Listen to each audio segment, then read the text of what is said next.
鮮甜，乜都唔需要點，呱呱就先係嚟喎。哇，嗰檔好腍好爛啊！薯緊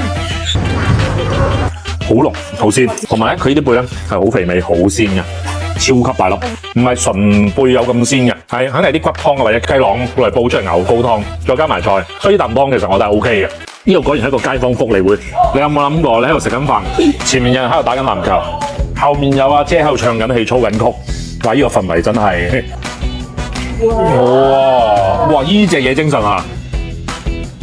啲顏色好 soft 我覺得喺賣相已經好想隻。你睇佢個龍蝦幾大個，差唔多我半個手掌咁大。有種平時我哋炆小龍蝦嗰種麻辣鮮香咧，但係佢係偏我哋廣東人口味，係有啲偏甜辣。哇！嗰龍蝦肉好鮮甜，好彈牙，好緊緻，係偏有少少辣嘅，有少少辣汁，但係咧唔算話太辣，廣東人絕對可以接受。這個真的好吃，呢個好滿足。嗱，依個個配菜先精神啊！豆卜啦，嗱薯仔都有，呢啲全部都係一啲好入味嘅嘢嚟嘅。